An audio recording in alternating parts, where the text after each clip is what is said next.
ఎదుటి వ్యక్తి ఏదైనా మాట్లాడినప్పుడు ఎలా సమాధానం చెప్పాలో అర్థం కావాలంటే ఈ ఒక్క విషయం పాటించండి. మీరు చెప్పే సమాధానానికి ఎదుటి వ్యక్తి తిరిగి జవాబు చెప్పలేని స్థితిలోకి వెళ్ళిపోతారు. కొలసీలు రాసిన పత్రిక 4:6 ప్రతి మనుషుడికి ఎలాగూ ప్రత్యుత్తరం ఇయ్యవలనో అది మీకు తెలుసుకొనుటకై మీ సంభాషణ ఉప్పు వేసినట్టు ఎల్లప్పుడూ రుచిగలదిగాను కృపాసహితంగాను ఉండనీయుడి.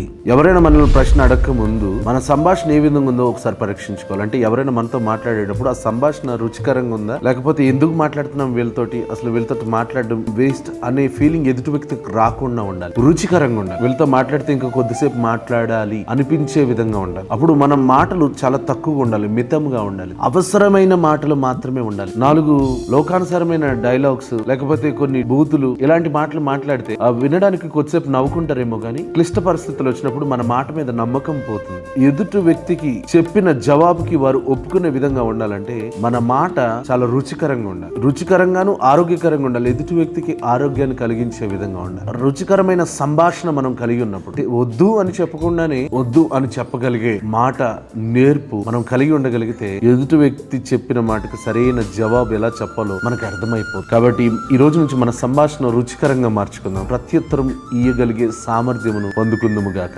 God bless you.